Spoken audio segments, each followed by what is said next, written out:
Bom dia, paz do Senhor Jesus. Te convido a abrir a sua Bíblia no Salmo de número 11. Livro de Salmos, número 11. Nós vamos ler 2 salmos, aliás, 4 versículos dos 2 salmos, e vamos ficar nessa palavra que Deus vai falar conosco nessa manhã. Salmo 11, apenas o verso de número 5. Salmo 11, 5 diz assim: O Senhor põe à prova ao justo e ao ímpio, mas ao que ama a violência, a sua alma o abomina. Mais uma vez, somente o verso 5. O Senhor põe à prova ao justo e ao ímpio, mas ao que ama a violência, a sua alma o abomina. Primeira coisa que eu gostaria de enfatizar, antes de começar a mensagem, que você gravasse bem isso no seu coração, que o Senhor Deus coloca à prova tanto o justo como o ímpio, o crente como o não crente, tanto o santo quanto também o pecador. Os dois são colocados à prova pelo próprio Deus. Grave bem isso. Os dois, o justo e o injusto, o santo e o pecador, são colocados à prova. Agora vamos para o Salmo 66, 66.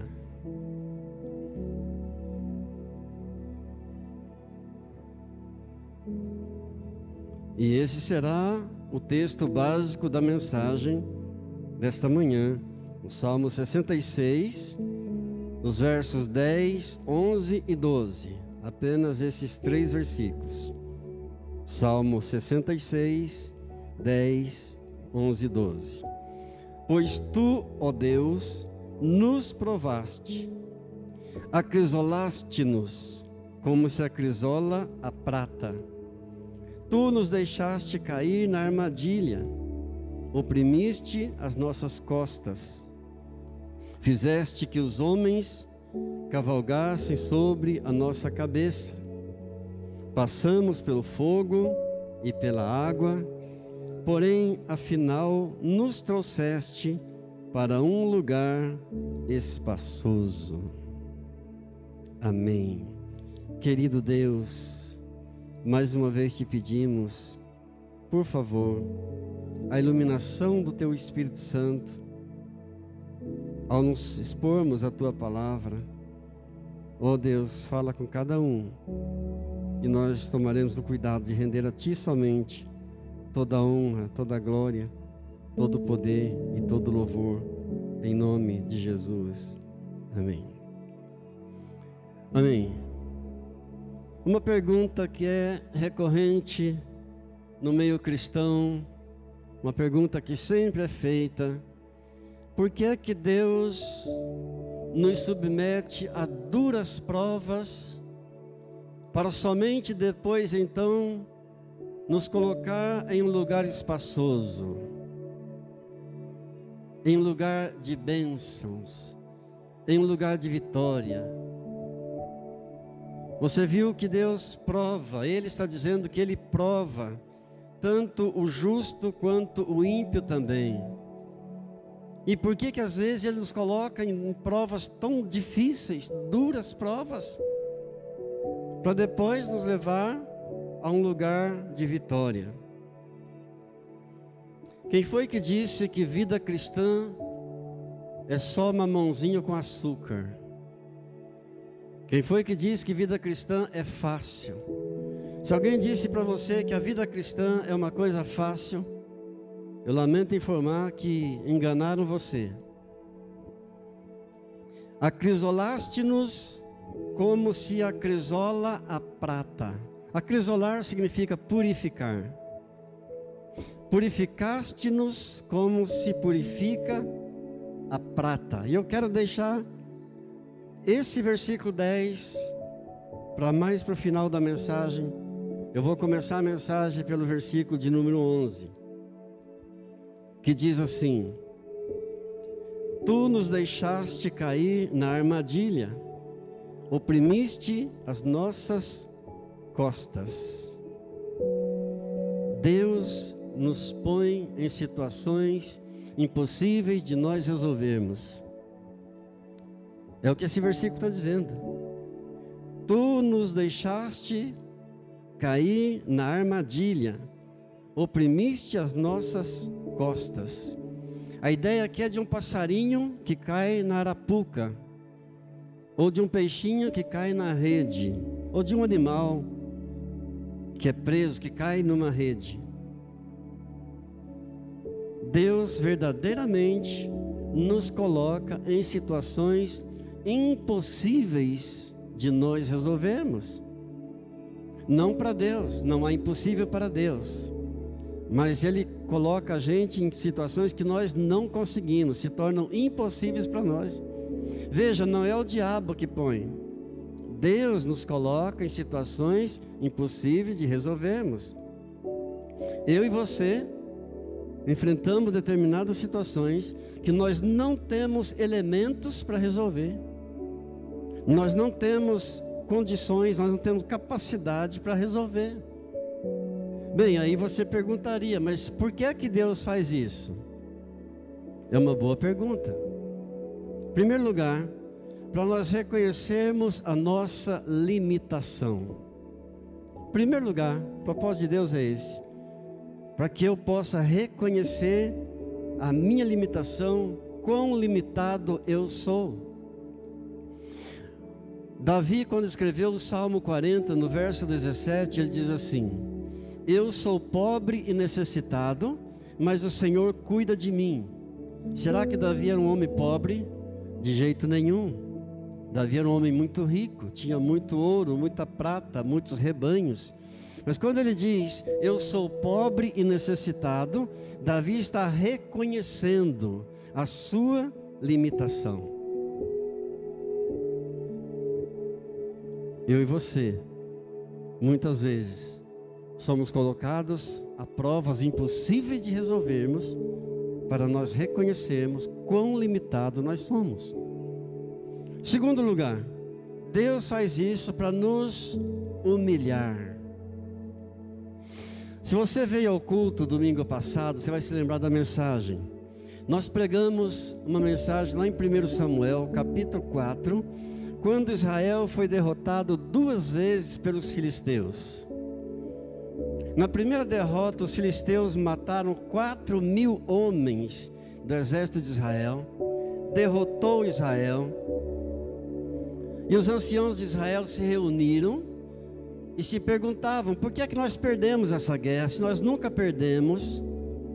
Aí eles chegaram numa conclusão que eles perderam aquela guerra, aquela batalha, porque eles não estavam com a arca da aliança.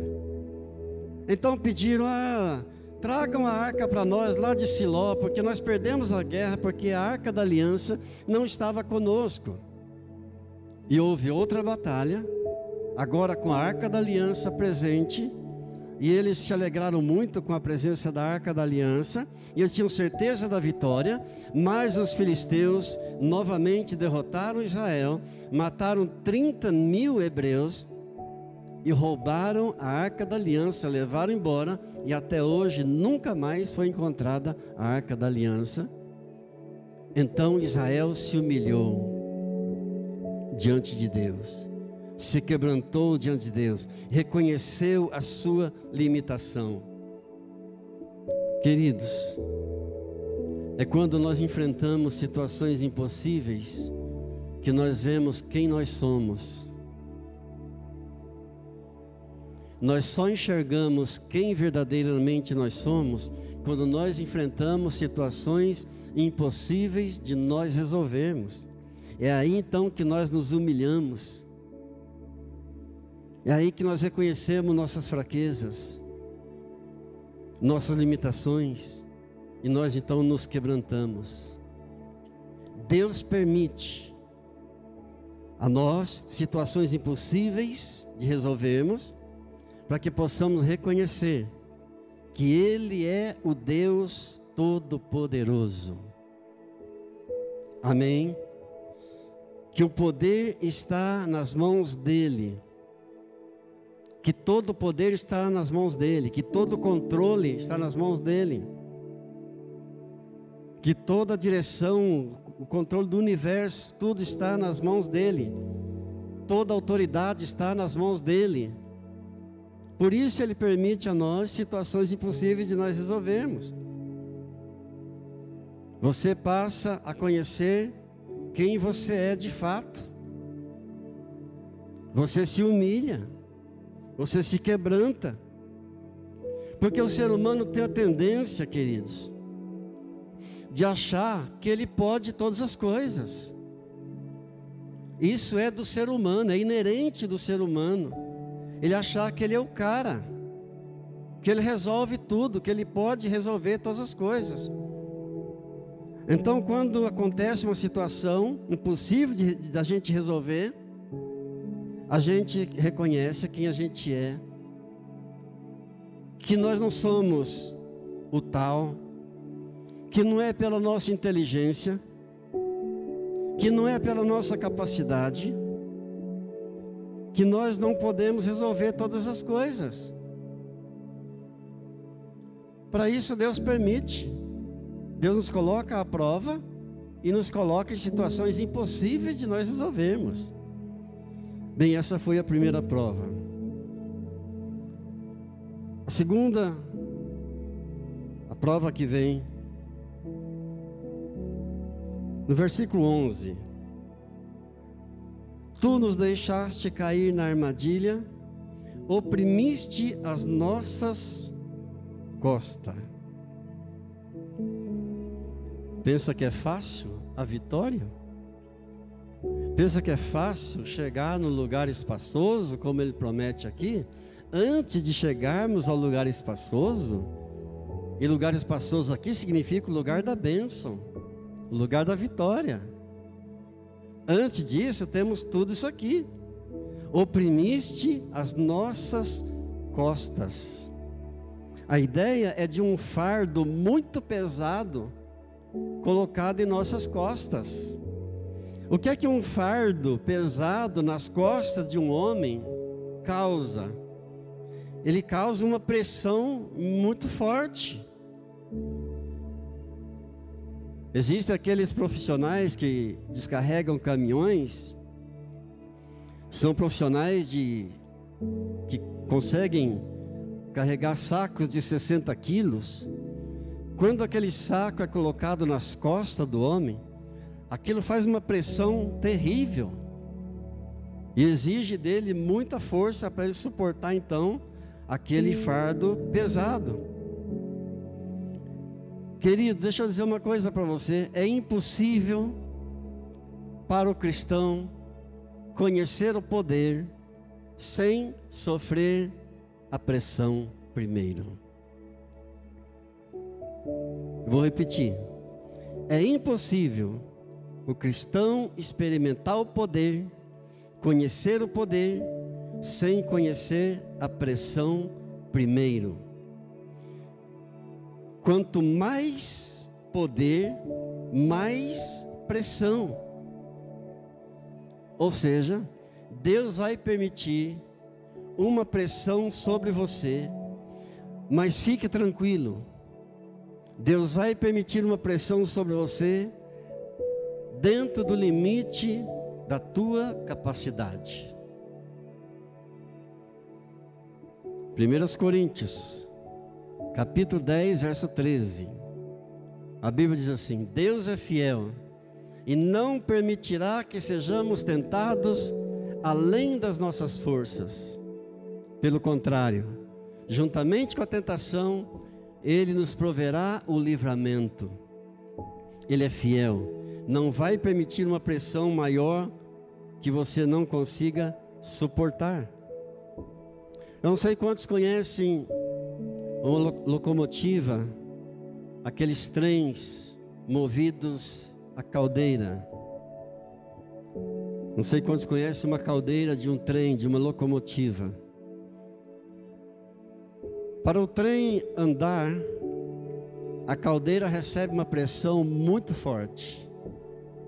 Através de um fogo, ou de lenha, ou de carvão, ou de algum combustível, aquele fogo manda pressão naquela água da caldeira, e a caldeira então produz um vapor, e aquele vapor é a força, aquele vapor é o poder que vai impulsionar a locomotiva,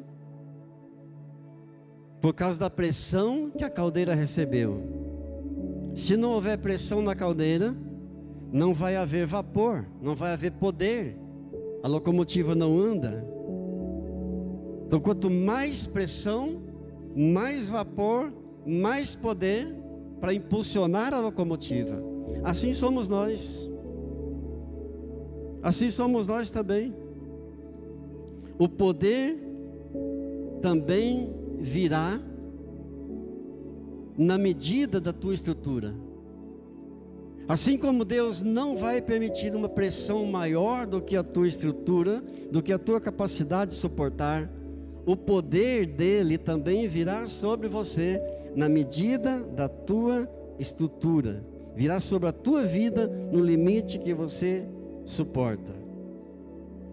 É impossível alguém receber poder sem primeiro passar pela pressão.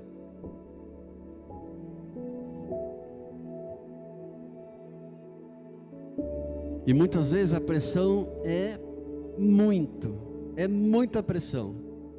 Adversidades, tentações diabólicas, lutas, pressão do mundo, dos inimigos, de pessoas que nos odeiam. São essas pressões que vão estruturar você. São essas pressões que vão dar poder a você. Quem está entendendo, diga glória a Deus. Então vem tentações, vem perseguições, lutas, adversidades, enfermidades, para dar poder para você. É para te dar poder na tua vida. Não existe poder sem pressão. Será que eu tenho base bíblica para o que eu estou dizendo? Será que eu estou falando de acordo com a palavra de Deus? Eu vou mostrar para você na Bíblia. Na segunda carta de Paulo aos Coríntios, no capítulo 4, no verso 17, Paulo diz assim: porque a nossa leve e momentânea tribulação, ou seja, pressão, produz em nós um eterno peso de glória, ou seja, poder. E em 2 Coríntios, também no capítulo 4, a partir do verso 7, Paulo diz assim: em tudo somos atribulados, pressão, mas não angustiados, poder. Em tudo somos perplexos, pressão, mas não desanimados, poder. Em tudo somos perseguidos, pressão, mas não desamparados, poder. Em tudo somos abatidos, pressão, mas não destruídos, poder. Amém. Glória a Deus. Quanto mais pressão, mais poder. Ninguém vai experimentar o poder se não passar pela pressão. Também em 2 Coríntios, no capítulo 12, a partir do verso 7, quando Paulo clamou a Deus por 3 vezes, por causa de um espinho na carne, o Senhor havia permitido um espírito maligno a esbofetear o apóstolo Paulo. Então ele clamou por 3 vezes que o Senhor o livrasse daquele espinho. Era uma pressão que ele estava sofrendo. O Senhor havia permitido um espírito maligno um espinho na carne dele. E quando ele clamou, Deus respondeu assim, dizendo: Paulo, a minha graça te basta, porque o meu poder se aperfeiçoa na fraqueza, na pressão. A minha graça te basta, porque o meu poder se aperfeiçoa na fraqueza, na pressão. E Paulo, então, recebendo essa palavra de Deus, ele entendeu e respondeu a Deus dizendo: Senhor, de muita boa vontade me gloriarei nas minhas fraquezas, nas minhas pressões, para que o poder de Cristo habite em mim, porque sinto prazer nas fraquezas, nas pressões, nas necessidades, pressões, nas injúrias, pressões, nas angústias, pressões, por amor de Cristo, porque quando estou fraco, pressão, então é que eu sou forte, poder. Glória a Deus. Senhor, de muito boa vontade, eu me gloriarei nas minhas fraquezas, eu me gloriarei nas pressões que eu sofro. Quais são? Nas fraquezas, nas necessidades, nas injúrias, nas angústias, por amor de Cristo, porque quando estou fraco, pressão, então aí é que eu sou forte, aí é que eu tenho poder. Diga graças a Deus, glória a Deus. Queremos muito poder, queremos muita unção, mas muitas vezes esquecemos que antes de tudo isso tem as pressões. Nunca me esqueço que estava uma vez em um congresso de pastores em Poços de Caldas, e me encontrei uma irmã. E quando a encontrei no meio do congresso, falei: poxa, irmã, que bom você aqui, o que você está achando? Ela disse: Alceu, estou achando isso aqui muito frio, estou achando muito fraco. Eu gosto daqueles congressos de fogo, de poder. Eu não quis desanimá-la, mas a vontade era dizer: quer fogo, quer poder? Antes da impressão. Antes vem as pressões. Queridos, esse é o jeito de Deus trabalhar. É o jeito de Deus. Não há o que fazer. Para te levar a um lugar espaçoso. Ou seja, para te levar ao lugar da bênção, para te levar ao lugar da vitória. Tem as pressões primeiro. Por isso existem setas inflamadas do maligno. Por isso existem tribulações, lutas, inimigos, perseguições, ódio. Por quê? Para te dar poder. Não é para te destruir, é para te fortalecer. É para te levar ao lugar da vitória, da bênção, que a Bíblia chama aqui de lugar espaçoso. Diga glória a Deus. Versículo 12, na primeira parte, ele diz assim: fizeste que os homens cavalgassem sobre a nossa cabeça. Você sabe o que significa isso? Sabe qual é a analogia? Fizeste com que os homens, ou que os inimigos cavalgassem sobre a nossa cabeça. Significa que nós seremos derrotados. É exatamente isso.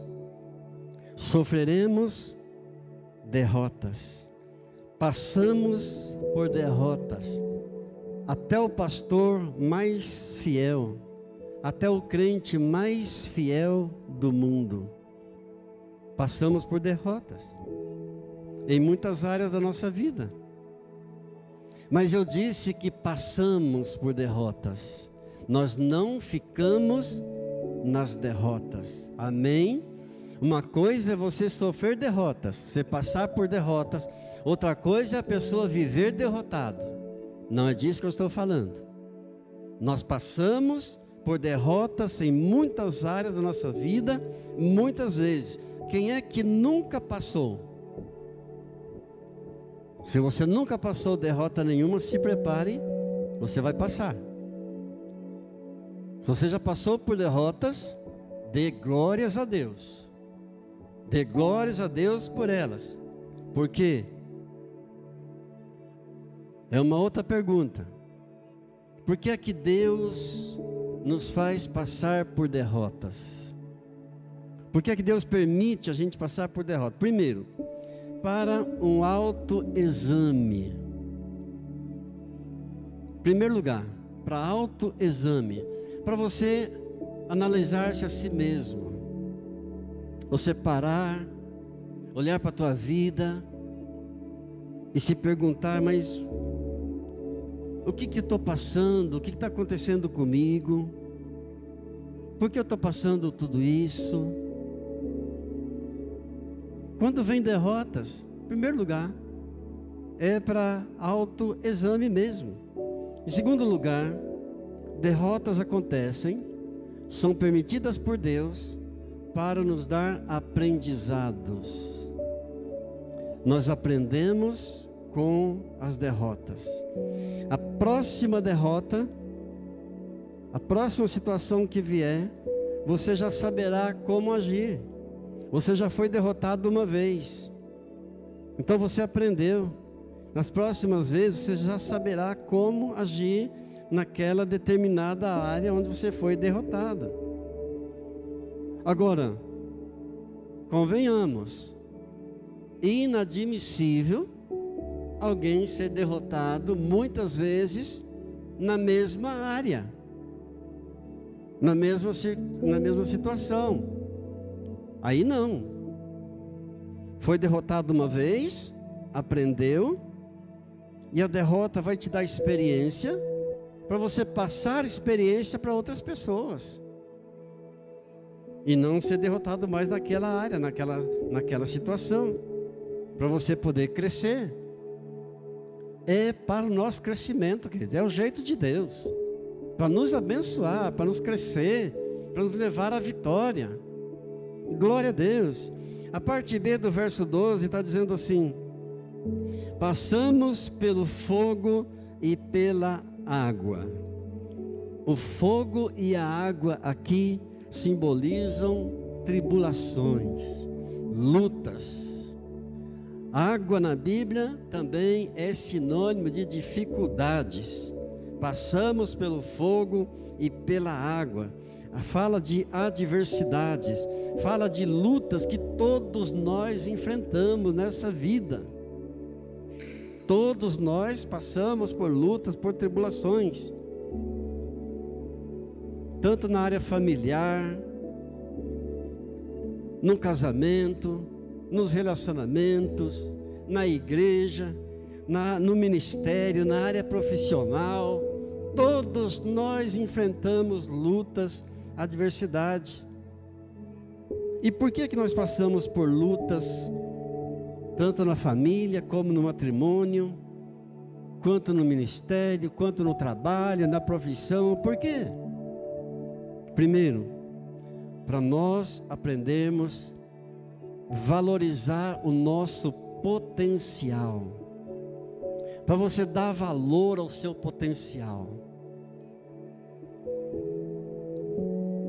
Porque muitas vezes nós não valorizamos a nós mesmos, o nosso potencial que Deus colocou em nós, para você dar o melhor do seu talento, para você dar o melhor dos seus dons, reconhecer suas virtudes e dar o seu melhor das suas aptidões. Quando não temos lutas, quando não temos nenhuma dificuldade, não temos nenhuma tribulação, nós não valorizamos nossos dons e nem os desenvolvemos. você não desenvolve os seus talentos, você não desenvolve seus dons, você não desenvolve suas capacidades, suas habilidades, se você não passar por lutas. Faz parte do processo. Todos nós estamos nesse mesmo processo. Todo mundo tem aptidões, virtudes, qualidades tremendas. E na hora das lutas, das adversidades, então é que nós vamos desenvolver. Diga glória a Deus. Quando passamos por lutas, por adversidades, nós exercitamos um negócio chamado esforço. Você emprega um esforço maior na hora da luta, da tribulação, do que um esforço para resolver umas questões simples do dia a dia. É verdade ou não é? Nós exercitamos um esforço maior. Glória a Deus, uma energia maior. Você não emprega a mesma energia para uma luta, uma guerra que você está enfrentando. Não é a mesma energia dos probleminhas do dia a dia, não. Vai exigir muito mais esforço. Quando passamos por lutas, a gente passa a buscar conhecimento. Você procura, você vai atrás de conhecimento. Seja no relacionamento de casal, seja na igreja, seja na profissão, nos negócios. Quando passamos por lutas, adversidades, nós aprendemos a dar valor aos outros. Você valoriza mais as outras pessoas, aquelas que trabalham com você, aquelas que convivem com você, que interagem com você. Você valoriza mais quando você está passando por luta, por dificuldade. A gente aprende a depender de outras pessoas. E essa é uma outra tendência do ser humano. Achar que ele é autossuficiente. Achar que não precisa de ninguém. Essa é a tendência de todos nós. Como eu aprendi a valorizar a minha esposa nos dias de internação no hospital, em que eu me sentia ali totalmente dependente dela para ir ao banheiro. Como eu passei a valorizar vendo ela ter que acordar várias vezes na madrugada para me levar ao banheiro para fazer xixi. Eu não tinha condições sozinho, com tantos aparelhos, um negócio ligado nas minhas veias, soro e medicamento e tudo. Então é na hora da luta, na hora da dificuldade, na tribulação, que você valoriza os outros, que você reconhece que você sozinho não é nada, você não vai chegar a lugar nenhum sozinho, você não consegue, você precisa de alguém. A gente aprende a depender dos outros. O ser humano é muito tentado à autossuficiência, achar que ele resolve tudo. O ser humano é muito tentado à soberba.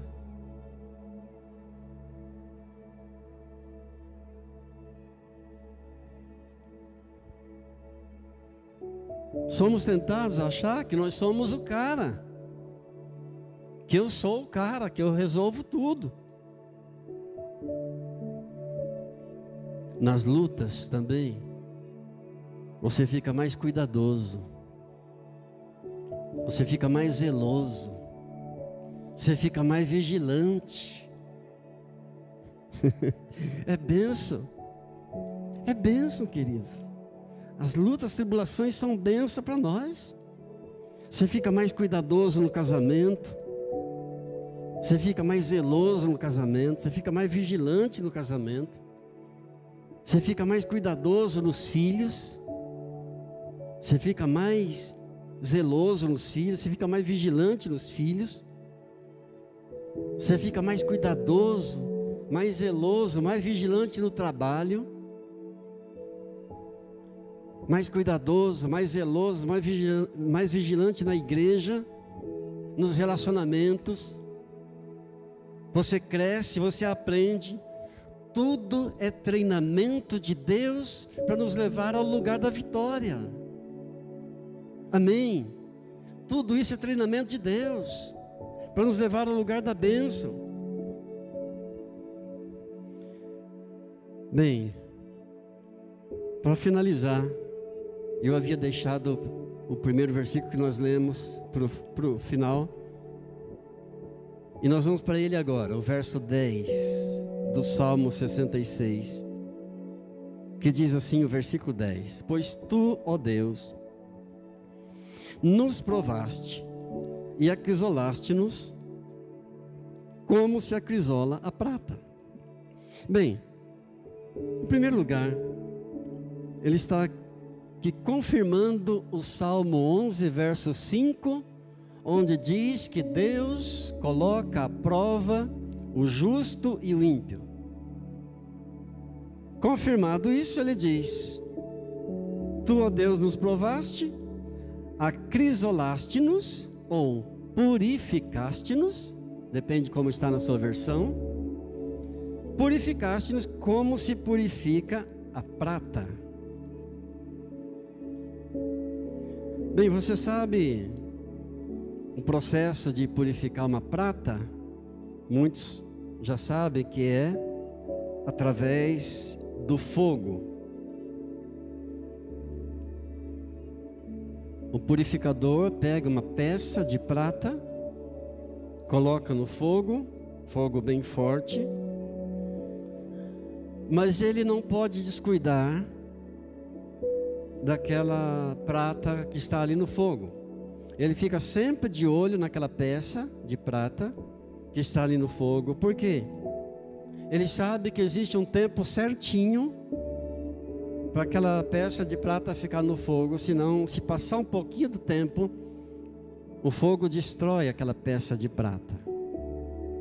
Ele tem o tempo exato, então ele fica ali, o purificador fica de olho, bem atento mesmo, ele não descuida, senão ele vai perder a prata, vai dar prejuízo se ele passar do ponto certo. Bem, daí você poderia perguntar, e como é que o purificador sabe quando é o tempo certo? Quando chegou o momento exato de que a peça de prata já está purificada, quando que ele sabe que ela já está pronta, que ela já está purinha? Se você perguntar isso ao purificador, ele vai responder para você que essa é a parte mais fácil do processo. Ele vai dizer para você assim: bem, eu fico atento, eu fico de olho na peça de prata, e quando a minha imagem é totalmente refletida na peça de prata, então eu sei que esse é o momento exato. Quando a minha imagem é refletida na peça de prata, eu sei que está passando na sua mente agora. Deus está falando com você. É quando a imagem dele é refletida em você. Quando a imagem de Deus estiver refletida em você, significa que você está pronto, você está pronta. Esse é o momento certo. Você está agora no lugar espaçoso, você está agora no lugar da bênção, no lugar da vitória. Quando o caráter de Deus está refletindo em você, você está prontinho. Diga glórias a Deus. Queridos, o Deus Todo-Poderoso, Ele é o purificador, e Ele está com você no meio do fogo. Amém. Ele está com você e estará com você sempre no meio do fogo, para purificar você. Ele está limpando você, purificando você, para depois usar você. É o processo. Confia nele. Toda essa luta não é para destruir você, é para fortalecer você, é para crescer você, é para te dar experiência, é para te dar conhecimento, é para você se valorizar, para você valorizar os outros. para você reconhecer as suas limitações, suas fraquezas. Confia, acredite nele, nenhum inimigo vai destruir você, ele não vai permitir. Vai chegar o momento certo, vai chegar a hora certa, o momento certo, do lugar espaçoso, do lugar da bênção, do lugar da vitória, em nome de Jesus. Pastor, e por que Deus faz tudo isso? Por que Deus permite tudo isso? Eu vou concluir com isso. Porque Deus permite passar lutas, tribulações, adversidades, pressões, purificação. Primeiro, para você aprender a valorizar o lugar da vitória.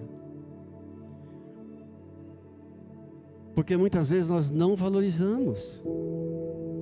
Para você dar valor ao lugar da bênção, ao lugar da vitória que Ele te levou. Porque tudo aquilo que vem de mão beijada para nós não valorizamos. Muitas vezes nós não valorizamos o que vem fácil para nós, o que vem de mão beijada para nós. Quando você vê alguém alcançar um sucesso muito rápido, presta atenção, é muito perigoso. Sucesso rápido demais é um perigo. Na mesma rapidez que a pessoa cresceu, ela cai também. Confie em Deus, não fique preocupado com o sucesso dos outros. Não fique olhando o sucesso dos outros. Fique calmo, espere em Deus. O seu tempo vai chegar. Você está no processo. Vai chegar a tua hora. Ele vai te conduzir ao lugar da bênção e da vitória. Nunca ache que está demorando, nunca pense que está demorando. Não.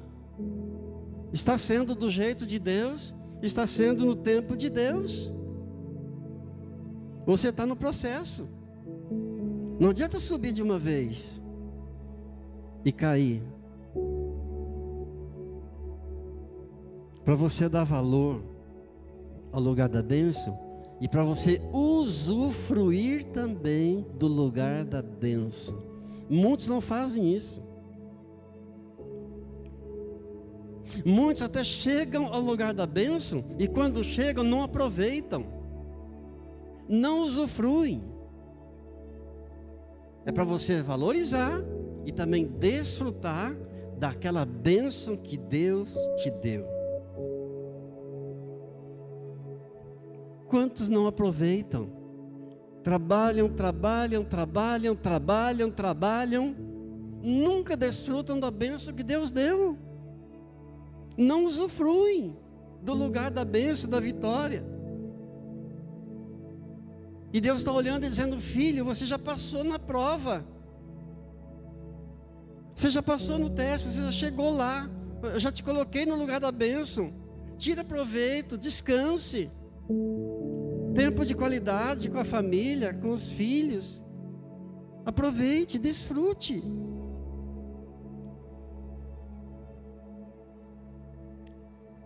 Deixa eu perguntar.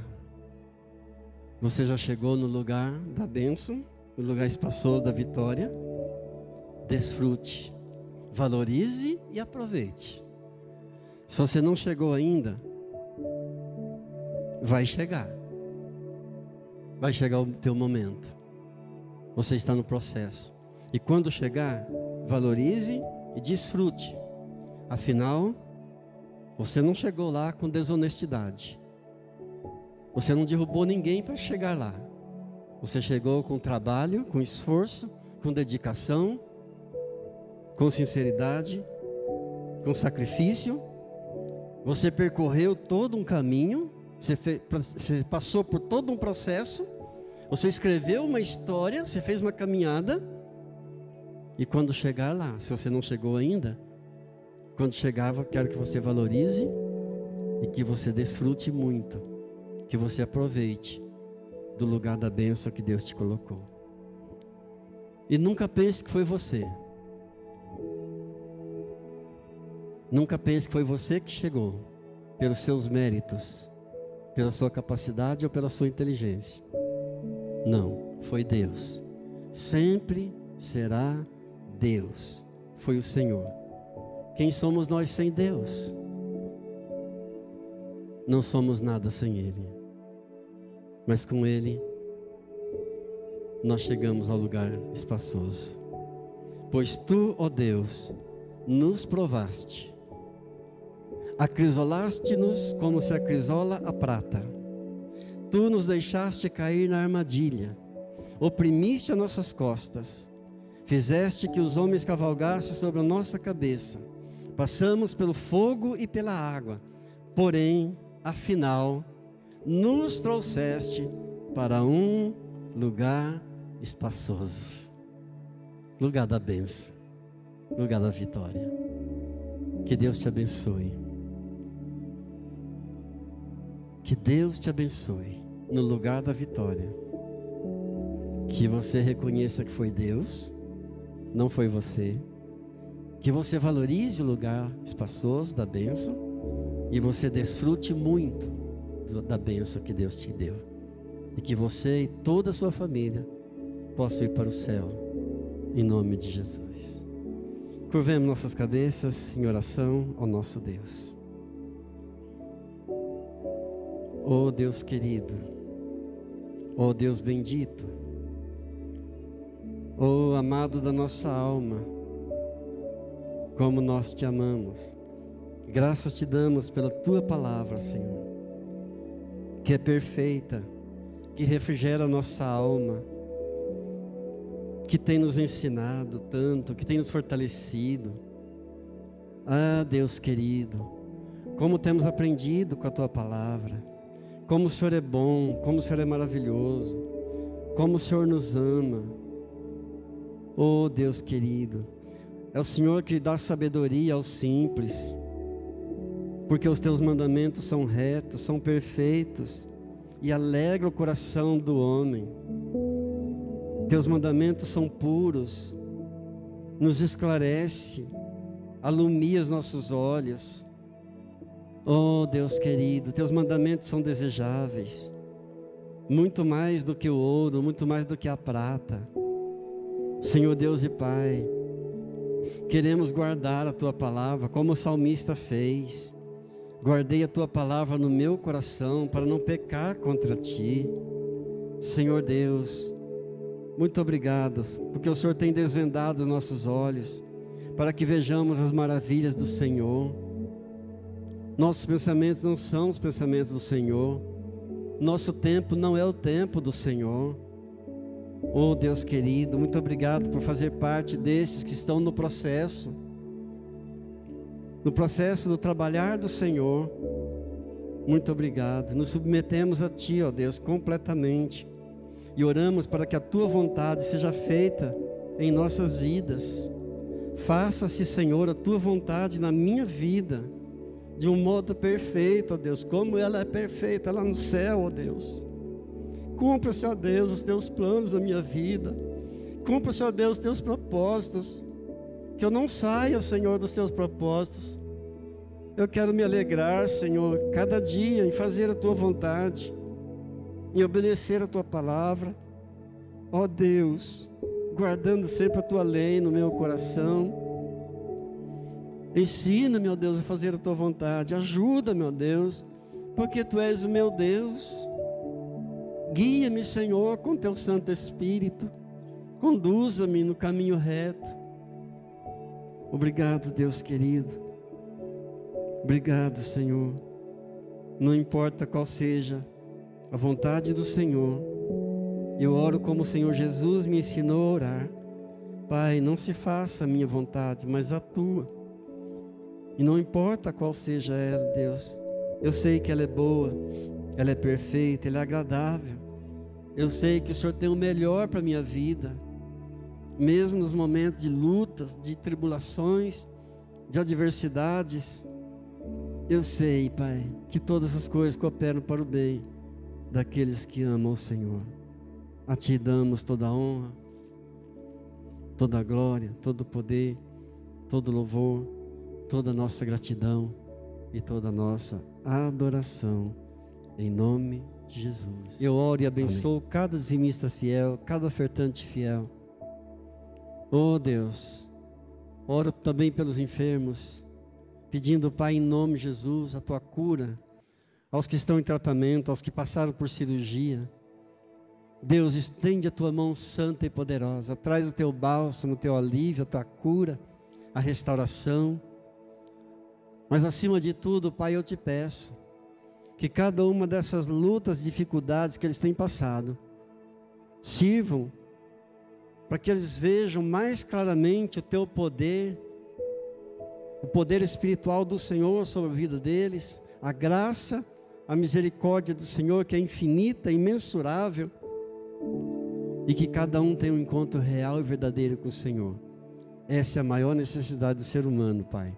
Eu os abençoo, em nome de Jesus. Amém. Fiquemos de pé, levantando nossas mãos. Quero profetizar uma bênção sobre a tua vida, sobre a tua casa. Pai, olha para cada lar aqui representado, para cada família aqui representada, para cada coração aqui quebrantado na tua presença. Deus, em nome de Jesus, profetiza uma semana de vitória, de bênção, de paz nos lares, de comunhão, de restauração de relacionamentos que foram quebrados. Em nome de Jesus, eu os abençoo, Pai, em nome do Senhor Jesus. A graça do Senhor Jesus, o amor do Pai e a comunhão do Espírito Santo de Deus seja sobre a tua vida, sobre a tua casa, sobre a tua família, hoje e sempre. Amém. Shalom. Diga glória a Deus.